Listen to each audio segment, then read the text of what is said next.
Hey guys, welcome back. As some of you may know, over the course of the past few years, I've been fortunate enough to be able to interview various people who worked in close proximity with Nirvana, as well as various musicians from bands like Kiss, Guns N' Roses, Iron Maiden, Scorpions, Jethro Tull, Korn, and various other bands like Sum 41, etc. The Nirvana-related people that I interviewed are Steve Albini, the producer from In Utero, Jack Endino, the producer from Bleach, who also produced various songs that ended up on Incesticide, Alice Wheeler and Charles Petersen, both photographers who worked with Nirvana, as well as Gary Cobain, Kurt Cobain's uncle. Meeting all of them and being able to interview them was a really cool experience, and I had to arrange all these interviews independently. I am an independent filmmaker, and I don't have a crew or an agent or a manager or a publicist or anyone helping me arrange these interviews, so it was a lot of hard work. If you like these interviews and if you want to see more of these interviews, in all sincerity, the best way to support me is honestly just to subscribe. If you haven't already subscribed, please make sure to do so. As an indie filmmaker, as a self-funded indie filmmaker, every subscriber goes a long way, so please make sure to subscribe if you already haven't. Now, I want to talk a little bit about my experience meeting these people who worked with Nirvana, as well as Gary Cobain, Kurt Cobain's uncle. As an indie filmmaker, I only have so much equipment available to me to use. And so with these interviews, typically I only have one camera and I use my cell phone for audio. So if you watch these interviews, typically it's just a shot of the interviewee. I'm not physically in the videos. And because of that, sometimes I've gotten messages like, nice messages, but messages like, "Hey Daniel, great interview. Where did you find this? Hey Daniel, really enjoyed this interview. Can you send me a link to whichever place made this interview originally?" And it's like, I did the interviews, right? I did these interviews. So, it's like you put all this effort into making these videos, you put it online, and then a lot of people don't realize that you're the one that did it. So I'm making this, and I'm not faulting anybody for that. I'm not physically in the interviews, so I don't blame anybody who doesn't realize that I'm not in these videos, or that I'm the one doing these interviews. So I'm partly making this video here to clarify that I am the one, in fact, doing the Nirvana interviews, as well as all the interviews on my channel that are not Nirvana, like everything, right? So I made a video called Working with Nirvana, where I took various clips from my Nirvana-related interviews, and I put them together into one concise video. It's about half an hour long, and it's doing pretty well, but again, I've gotten a lot of comments on that, like, "Hey Daniel, great job, where did you find this?" So I'm making this video partly in response to that video. Meeting these different people who worked with Nirvana was a very cool experience, as mentioned. The first person that I was able to get in touch with was Jack Endino. Now, with these Nirvana-related people, and with just the people I've interviewed in general, it's often not the easiest to find out how to contact them, especially because I don't have a publicist facilitating anything. So usually it's just a lot of phone calls trying to find this person who can get you in touch with this person, who can finally get you in touch with who you want to be in touch with. And the same kind of thing applies to the email chase. It's really like a game of hide and go seek to kind of find the contacts for these people. The first person I was able to contact from the Nirvana world was Jack Endino. Second person was Steve Albini. Third was Charles Petersen, and then Alice Wheeler, and I was able to just stumble across Gary Cobain. I'll talk about that in a second. With Jack Endino, I got in touch with him first in December of 2017, but the interview itself took place in April of 2019. As is the business sometimes, it takes a while to be able to match your schedules and find a time where you can both meet with each other. Steve Albini was the exact opposite experience of that.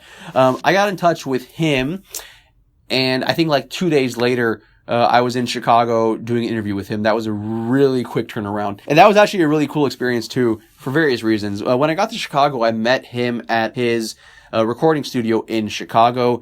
When I got to the studio though, he wasn't there yet. And then about half an hour after I arrived, I got an email from him saying, "Hey man, there's some sort of plumbing issue at my house. I'm going to be a bit late." So we had a phone call, and Steve told me just to hang out basically at the studio, to feel free to, just kind of do whatever. And about an hour later, he showed up at the studio. So basically, in that in-between period of arriving and then Steve Albini himself arriving, I hung out with some of the other engineers who work at the studio. And it was just, it was a cool experience. They gave me a little bit of a tour, showed me how, they do their editing a little bit. It was a good time. Once Steve arrived, we got to business, and we started talking about not just Nirvana, but various things such as, how the internet's changing the music industry, what this means for new artists, etc. I want to mention that all these interviews I did with the Nirvana-related people, they were for my documentary called Rock is Dead. If you want to see Rock is Dead, it is available on my channel for free as well. So the interview with Steve, it went quite well. He's a very articulate person, and he's a very to-the-point person. So it was a really good interview, and I really thoroughly enjoyed listening to him speak. Jack Endino was also a really cool interview as well. He is just a really, really nice guy. You can tell right away how meaningful his friendship with Chris Novoselic, with Dave Grohl, Chad Channing, and of course with Kurt Cobain, how much those friendships mean to him. Not even because of how famous, the band got, but just because of, he has a genuine friendship with all those guys. And it was really cool hearing him talk about what it was like working with Nirvana, some of the cool stories that they had together. Just a really cool guy, a really nice guy, and he has an amazing voice. I can't really do it perfectly well. His voice is so naturally bassy. It's crazy, right? As many of you have pointed out. Yeah, just listening to him talk, just for the quality of his vocal audio as well as the content of what he was saying, it was a really cool experience. That interview we did together at Jack's studio in Seattle. The third Nirvana interview I did was with Charles Petersen at Charles Peterson's house in Seattle. We filmed it in the basement of his house, which is where Charles keeps most of his photography. And it was a really cool setup aesthetically to film in. As was the case with Steve Albini and with Jack Endino, I could tell that, Charles Petersen and, in fact, Alice Wheeler, they all had a very genuine friendship with Nirvana. And they weren't just speaking to me as people who worked with Nirvana, they were speaking to me as close friends of the band. So Charles himself was talking a lot about what he felt made Nirvana special and what it was like when Nirvana just blew up with Smells Like Teen Spirit, and that they were all in their 20s at the time, and they didn't seem to realize how big of an impact on music that song and that Nirvana in general was about to have. The fourth Nirvana-related interview I did was with Alice Wheeler. Now, we met in West Seattle, and the interview took about an hour and 15 minutes, and then after the interview was done, we hung out for like another hour and a half almost. She was, really cool to talk to, super down to earth. She met Kurt Cobain through Tracy Miranda. She was friends with Tracy Miranda before Tracy started dating Kurt. So Alice was there like way at the beginning of the story. And of course, then there's Gary Cobain. I actually interviewed Gary Cobain before I interviewed Jack Endino, but I was saying that Jack is my second interview Nirvana related wise because Gary didn't work with Nirvana. So in terms of people who worked with Nirvana, the order of the interviews was Steve, Jack, Charles, and Alice. Gary Cobain I interviewed before Jack. So Gary Cobain was technically my second interview that I did within the Nirvana world. Now, Gary Cobain, I didn't have his contact information, but based on the Nirvana biographies, it states that Kurt Cobain, at a certain point in his adolescence, lived with his grandfather in a trailer park. So I had a hunch that maybe in that trailer park, Gary Cobain might be living there. So I got to that trailer park, I asked around, and I, lo and behold, found Gary's residence. Knocked on his door. Gary let me inside, and he was very welcoming. I told him who I was, and I asked him if I could do a little bit of filming in his house, to which he said, yeah, sure, go ahead, no problem. Do what you want. Kurt's room is that way, film it if you want to. He was very welcoming, and I just want to mention that there is no way I would have filmed in his house if I didn't have his permission.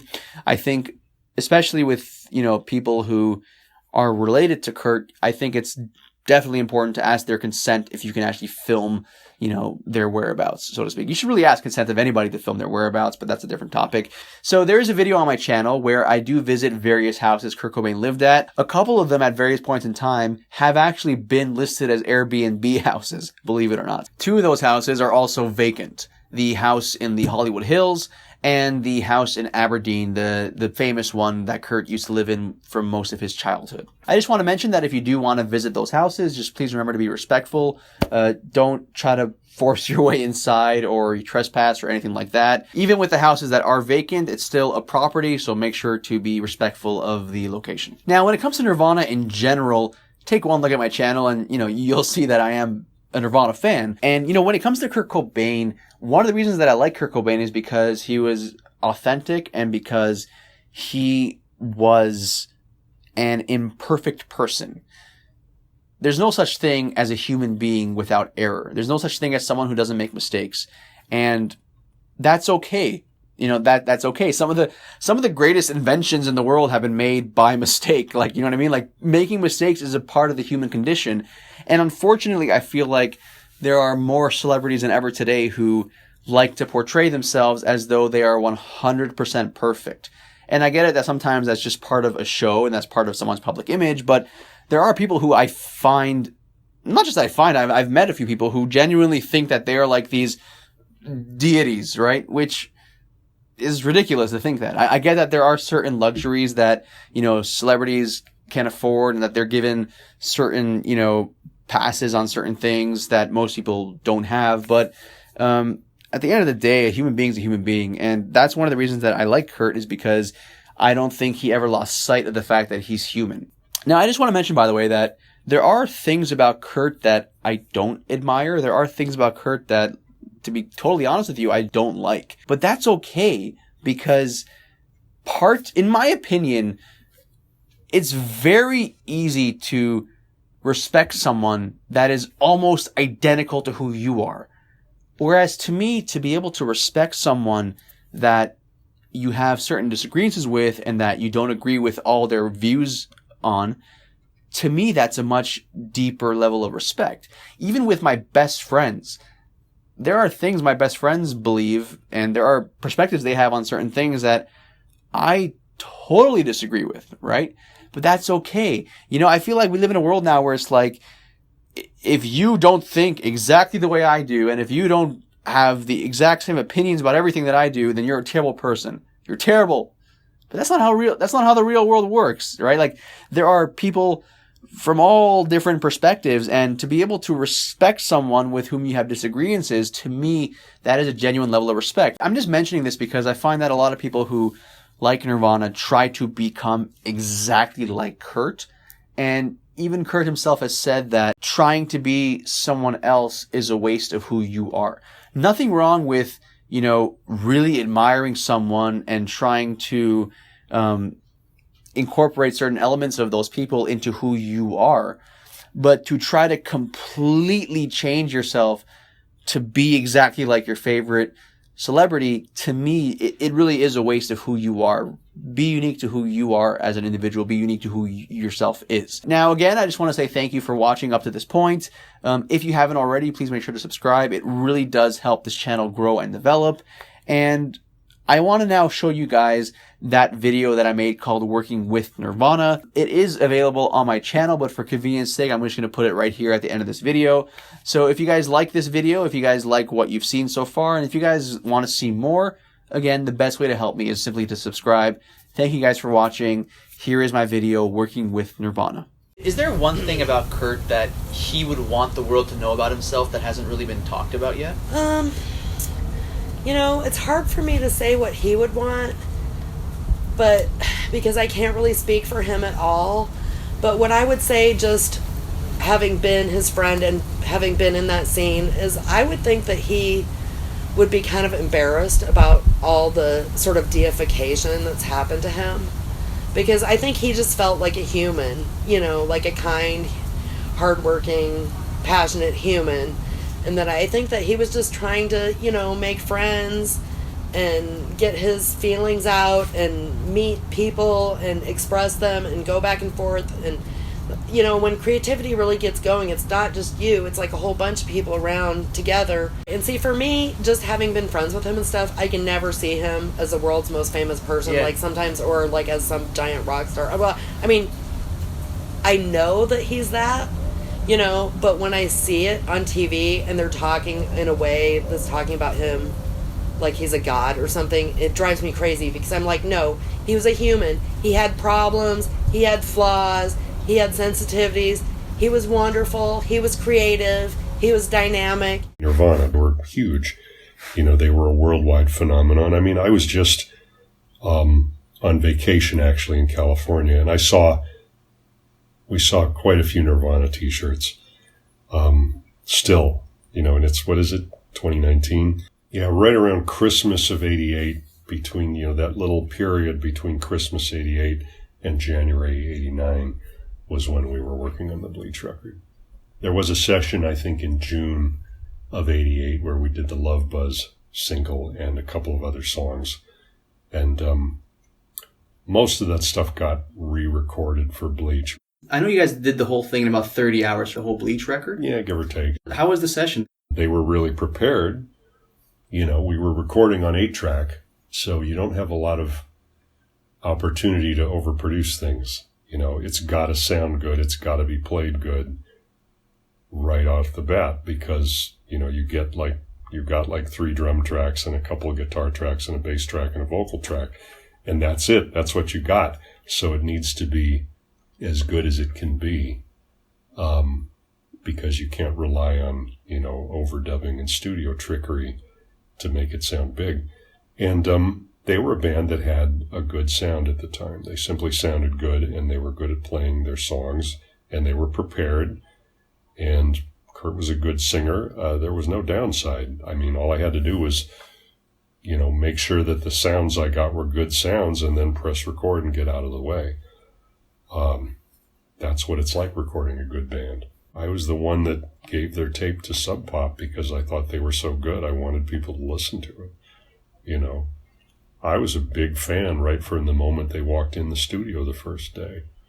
You know, I wanted to join the band. I was, you know, kept thinking to myself, wow, I wonder if they need a second guitarist. I'd love to play with these guys. Did you ever ask them? No. But I remember it crossed my mind. I was thinking, these guys, you know, they're really good, you know, but I had a band. And that doesn't happen that often that I'm thinking to myself, wow, it'd be fun to play with this band, you know. But they were that kind of band. Nirvana were peers. We were sort of the same scene. They were in an unusual circumstance in that they had gotten famous, you know. But I still considered them peers. I considered them part of the same circle that we had all grown up in. So working with Nirvana was not intimidating in that respect. The pressure that they were under, was immediately apparent to me that they were in a different world in that regard. Like, the first day everyone was congregated at the studio, they didn't all live in the same place, so getting them together for a meeting or whatever obviously took some wrangling. They all convened at the studio, and the very first day at the studio, someone came in with a manila envelope full of legal documents that they all had to sign. You know, just a stack of them, you know. And they were everything from some functional thing, like this is so that you can collect royalties on radio play in territories controlled by Australia. You know, all right, okay, well, fine, whatever. All right, this is so they can use a photograph of you on a magazine cover to promote this thing. Okay, whatever. This is a lawsuit where somebody had a band called Nirvana and he wants to get paid off because your band is called Nirvana. Okay, here, fine, fuck it, whatever. You know, this is some kid who broke her leg at a show and wants you to pay something extra because you were playing it. Okay, fine, fuck it, whatever. You know, like, just a stream of these things came in the very first day. I've never had to deal with anything like that in my life, you know. But that was just, you know, another day in the band of Nirvana for them. You know, they just had to deal with shit like that constantly. So it was obvious to me that they were under, you know, pressures of a different magnitude than anybody that I dealt with. And so I tried to make a point of not pressing them for any indulgences. Like, I didn't pretend to be an intimate friend with any of them. They had all these people that were trying to leech onto them and trying to weasel their way into their inner circle. I didn't want to be one of those people. They had people asking them for things constantly, mementos or indulgences or tickets or autographs or pictures. Like, I didn't want to be one of those people. So I gave them not just space, but autonomy and a distance between them and me that respected how much they already had to put up with, and that I wasn't going to be an additional burden to them. How did your relationship start with Nirvana? I'm pretty sure they heard some of the early Soundgarden recordings I had done, which ultimately became the Screaming Life record. Nirvana heard that EP? Yes, yeah. I think they would have heard that. They would have heard the Screaming Life EP, which I think came out in late 87. I could be wrong, but I think so.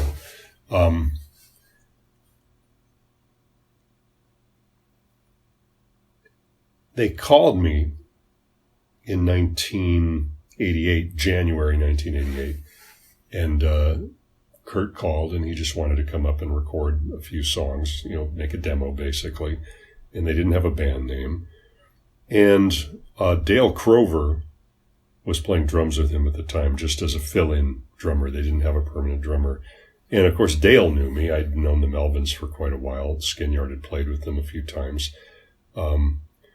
And Kurt, of course, being from Aberdeen, didn't know a lot of people in Seattle at the time, I don't think. But Dale probably, I'm thinking Dale maybe gave me a recommendation. I don't really know that. But Dale knew what I was doing and knew my band and knew the records I was making. And also, I'm pretty sure that Kurt heard some of the Soundgarden recordings I'd already done. At least so I've been told. Again, the internet, there's a lot of information out there. Make what you will of it. But in any case, he seemed to know that I was the guy he wanted to record with right then. And so they came up and recorded 10 songs with me on January 23rd, 1988. And we recorded and mixed all 10 songs in 5 hours, basically one afternoon.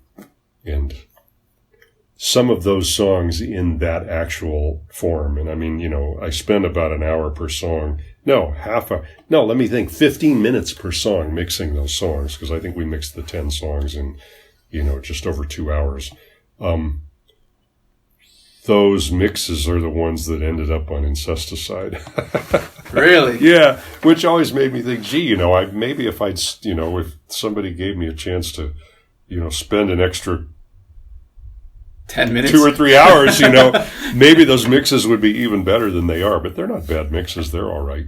I knew what I was doing at the time, so they don't sound bad. But I know I could have made them a little bigger, beefier, or whatever. But nobody complained. Did you know that they went ahead with the label went ahead with making Incesticide? Were you notified of this? Yeah, later on, of course. Yeah, of course I was. I was, and they just went ahead and used it, and I had nothing to say about it. They'd already made the decision. I did have an outtake from Bleach that I was sitting on that I had to remind them about, which was Big Long Now. I said, "Hey, you guys, there's a song here that you forgot about. Why don't you throw that on the record?" So they put that on. There have been several brief periods where different idiomatic elements of the underground or the legitimate music scene have been brought to the surface and have been sort of skimmed by that industry, the mainstream industry. And that sort of culminated with Nirvana becoming the biggest band in the world. And Nirvana was a band very much of their local music scene, very much peers with and fraternal with all of the other Northwest punk bands. When they became successful on an international scale and became a huge phenomenon, then that sort of started a feeding frenzy with the big record labels, where the big record labels were trying to find other unpolished gems in the underground music scene that they could turn into commodities like that. When that feeding frenzy died down and all of those all of the bands that were plucked from the underground into the mainstream, like very few of those had any measure of success in the mainstream. This was at Motorsports Garage, which was like a big show. The first show when all these photographers came from England, right when grunge broke in England. And this was at the Hub Ballroom, which was at the University of Washington. And that was before they got famous. It was the same day as the other photos for Bleach. I met Kurt through Tracy Mirander, his first girlfriend in Olympia. And Tracy and I were friends when I moved to Olympia, and I was going to the Evergreen State College in Olympia, Washington. And I used to hang out with Tracy before she started dating Kurt. She lived at a punk rock house called the Alamo on the east side of Olympia with some other people that I knew that were in the band Danger Mouse. And, it was a pretty low-key scene. We'd go see music all the time. We'd drive up to Seattle to see music just for the night. The traffic wasn't that bad yet. You could go from here to there, no problem, just for the night.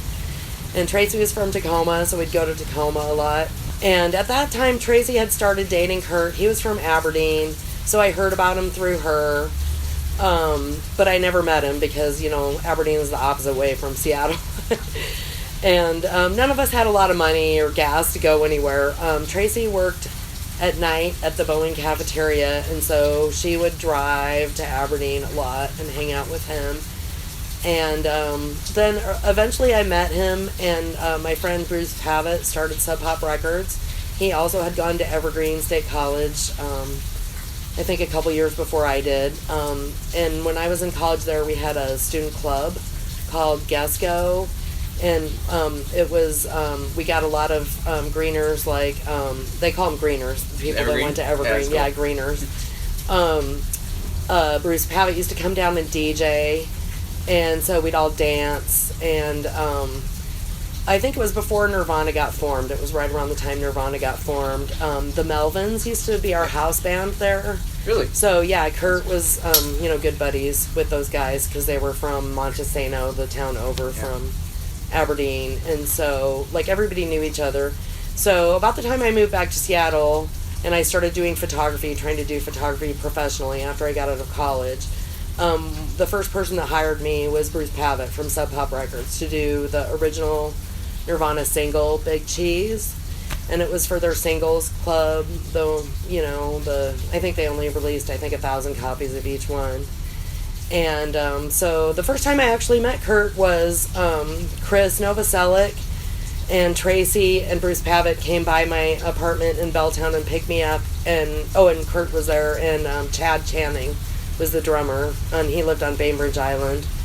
Then we drove down to Tacoma and took photos at the Tacoma Narrows Bridge, and that was the cover of Big Cheese. The front cover is shot at Never Neverland, which was near the Tacoma Narrows Bridge in the park there. And the back cover is shot where the new bridge is. They built a second bridge, so now there's a double bridge. And right where we were standing when we took the photos was right where the new bridge is. Because there used to be a park there before they built the new bridge. So anyways, that was the first day I met Kurt. We were friends. We had a lot in common.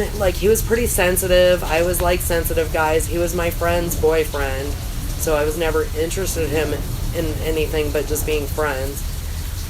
What was great about that scene were all the guys and girls hung out together and were equal. And there was a lot of ideas going back and forth because a lot of us were in college, and the kids that weren't in college were all talking about the same ideas that the kids were studying in college. We studied the meaning of life, and a lot of people that were friends with Kurt were also in that class, like Slim Moon from Kill Rock Stars Records, and a bunch of other people that are mentioned in some of the Nirvana songs. One time when I ran into him when he was famous, he was telling me about the video that they made for In Bloom and how they got the old film footage left over from the 60s, and they got the same camera that they used to film the Ed Sullivan Show, and they had all these details, they were all working in his mind, he was creating this image. He had this idea about what he wanted to do, and it was really fantastic. That's why I liked him, was because every time we would hang out, we would sit down and have these big conversations about ideas and different things. Easily amused. I think that was about what I was telling Kurt, because my mom used to have me just take care of myself, because she was an artist, so she'd be like, here's a sketch pad and some pencils, just take care of yourself, like, so I was always like, I've always been easily amused, like I can go anywhere and just sit around and enjoy looking at things, and like that was the conversation, and I think that's where that phrase easily amused came from. And That's cool.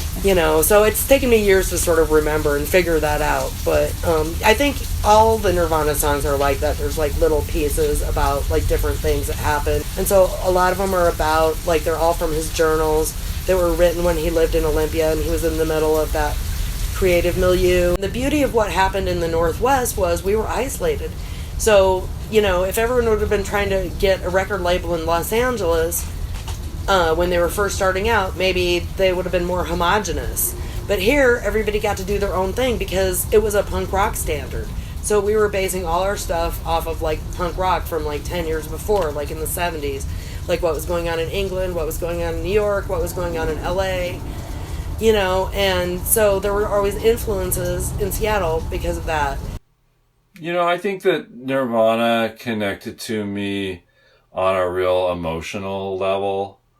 I look back at some of the pictures I've took. It was a real emotional release, and I think Kurt and I shared some of the same experiences of dysfunctional family growing up and divorce and chronic pain. Did you guys ever talk about that stuff? We talked a little bit about it. There were connections there, and I think that's the lasting, what is lasting about Kurt and his legacy is that emotional connection. It isn't just the music. So yeah, I still have some darkroom prints. These were all made in a traditional darkroom here. Oh yeah. Back in the day.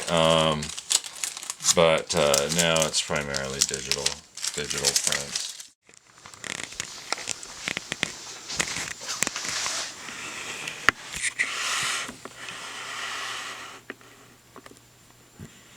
Where was this famous shot of yours taken, by the way? Which club was this?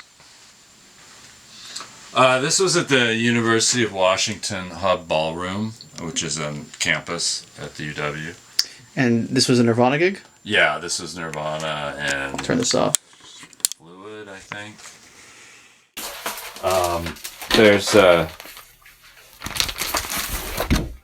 this is a very famous Kurt photo, right? Yeah, so this is Kurt on his shoulders at the Commodore Ballroom in Vancouver, and I mean, when I took this shot, I knew there was something there. I had that moment, that like tingle up the spine, but then you just keep going, and then.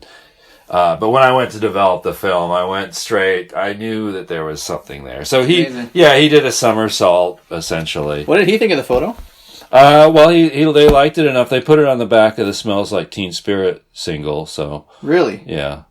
So when Smells Like Teen Spirit hit big, how did that affect Nirvana and by extension the scene here? Well, I mean, it just brought in a lot of work and. Some heartache, of course. And, we were in our 20s. It just kind of kept chugging along. I mean, Nirvana were out of town. The band started being out of town a lot more. Did you guys realize it was something special when it blew up, or not till later on? Well, I mean, we knew there was something going on, but we just figured it would just collapse at any minute, or years from now it would just be a few record collectors that would remember it all. But really, I just didn't understand that it would have some sort of longevity or fit in with the history of music. When you're taking these photos, do you ever stop to think, wow, this is a special moment, or do you not think that when you're shooting? When you're in the middle of shooting, you often have a sense that this was a great moment. I mean, of course, in the film days, it could take you a day or a week or whatever to find out if that was true, even if your lighting was right. Now you kind of have instant gratification. When you recorded In Utero back in 1993, what exactly was the issue with Nirvana's label? long story short, the band recorded the album In Utero by hiring me directly. So I was never contractually bound to their record company in any way. That was a break in the paradigm of the way record companies wanted to do business. Record companies wanted to be the responsible party so that they could exert control over situations by withholding payment or demanding things, or, if your business depends on you exerting control over the people you work with, and one of those people has a successful record that doesn't obey that protocol, it's a dangerous precedent. I immediately started getting calls from journalists who were getting leaks from the record company. And one of those phone conversations was, I just got off the phone with Gary Gersh. He says he can't release the new Nirvana album and it's your fault. Would you like to comment? So it went to the very highest levels of their company, up to the very highest levels of the Capitol or Geffen or whoever it was at the time. There was an effort to shut down that record and make the band do it again. The band dug in their heels to an extent. They said, no, this is the record. We like the record. We want to release it. They had some minor complaints about some of the songs and they wanted to remix them. I had a conversation with the band where I said, well, I'll listen to everything, and if I feel like I can do better, then I'm happy to try to do another round of mixes or whatever. And I had a copy of the master, and so I listened to it all, and I honestly felt like we had wrung the sponge, like we had done the absolute best that we could to that music. And so I said, yeah, if you guys want to remix stuff on your own, you have my blessing, but I feel like I can't add anything to the process. And it seemed like if that instinct was indulged, that kind of second-guessing instinct was indulged, then it would be like a collapse. It would be a string of dominoes in that, okay, we're going to remix this song because it's a single. Okay, we're going to remix this song because it's a second single. Okay, we're going to remix the whole album. Okay, we've remixed the whole album and they're still not happy. We're going to re-record the whole album. Okay, thanks for your efforts, but, now we have to play by the book.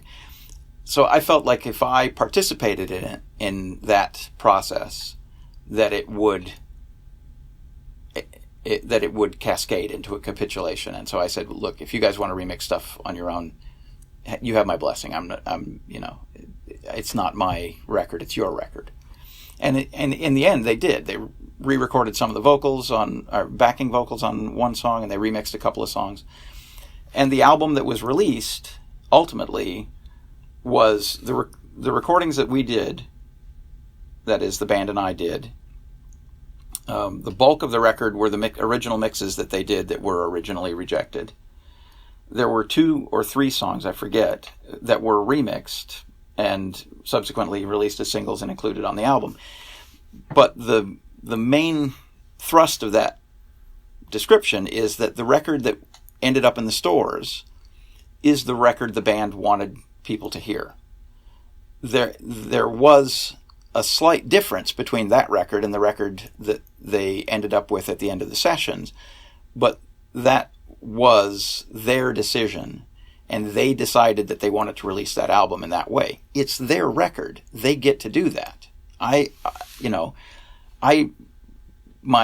Whatever like minor bruise to my ego there is that they wanted to remix some stuff is completely irrelevant to the fact that that band remained in control of that record, and they released a record that they were proud of, right? That's the end of the story as far as I'm concerned. I was working for them. I was an employee, right? So, like, the guy that installs the toilet in your house doesn't get to tell you how to paint it, right? So that's my relationship with that band. And so I have no beef with the band. They were under extraordinary pressure. Like, everyone around them was telling them that they had to play ball. Every single person in their orbit. All of their management people immediately wanted to capitulate because they were afraid for their careers. All the people that worked with them and in proximity to them at the record label, they were all afraid of their careers. Everyone at the record label was afraid that they were going to have a bad quarter if the Nirvana record wasn't a smash hit. So up the entire corporate ladder, everyone was terrified of this band making their own decisions. And in the end, it's just, the record is appreciated by their audience, and that's really all that matters. The band made a record that they liked, that they were proud of. And their audience, the people with whom they had a direct relationship, appreciated that record. And that's the end of the story. The fact that there were business concerns involved is irrelevant to me. That's awesome. Rock is a different aesthetic. And at times it becomes popular. Usually when there's a rock band that's very good at writing a pop song, which was what Nirvana did, people still want verses and choruses and bridges and hooks. And if rock bands deliver that, they can become popular. If the aesthetic is not going in that direction, then it's going to be more niche. And that's just how popular music has worked for decades and decades. So, that's the funny thing. Nobody really accused Nirvana of selling out. Kurt was very sensitive to that. But they were a great pop band. Guns N' Roses, pop songs. Jane's Addiction, pop songs. Pearl Jam, their hits, the big hits they've had, they're written as pop songs. I find that pop has a connotation to it, though, in a sense of like those may be pop's like influence with rock and roll, but they're still playing their instruments. They're still really singing. I feel like when people think of pop music today, it's more like the autotune kind of stuff. It is. It's more the common kind of pop music that rules the charts, and that the major labels are more interested in promoting and signing is manufactured for the most part. It's made by committee. It's made electronically. That's not to say that there's not real talent involved. This is real music with real talent and real producers who know what the hell they're doing. But it's just a completely different kind of art. It's a different artistic impulse. It's a different style. It's a different genre. It's just, there's no guitars. There's no real drums. It's not so much focused on a live performing unit. It's not focused on bands, and a band is really one small part of the music world. The whole thing with rock is focused on bands and live performers playing real instruments. And that's a niche at this point. It's a big niche, and it's never going to go away as long as people want to play those instruments and scream and yell. But that's, once again, it's a niche. Your nephew's one of the most famous people like in the world. Does that change how you look at him? He's still just your nephew, right? Yeah. That's crazy. Yeah, it was crazy. He got popular quick. What was it like experiencing that? Pretty cool. Cobain getting up there. That's amazing. Did fame change him at all, or did he still stay the same person? Same person. He didn't buy nothing. He just bought the house in Lake Washington. That was it. He didn't even buy himself a car or anything. Really? Yeah? So he stayed basically the way he was before he was famous? I broke his arm one time. You broke his arm? What happened there? When we were farting around. Oh, jeez. And I was shooting him up with my feet up in the air and shot him a little too high and he came down and broke his arm. Last time I got to babysit him.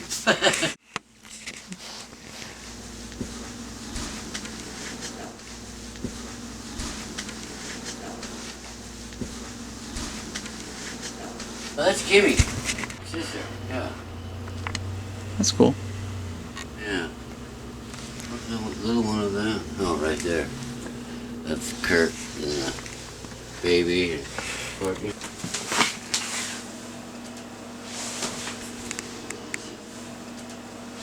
When she was a baby, they used to come down here.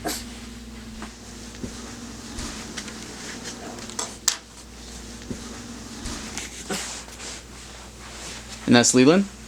No, that's me there. Oh, that's you. Dad's on the other side. And my mom. He said his room was over there? Well, yeah, one of them. Okay.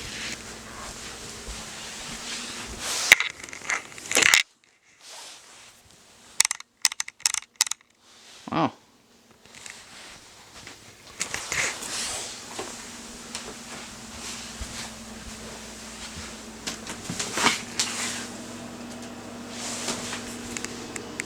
So how long did Kurt live here? Like, how old was he? Man, he was until 13.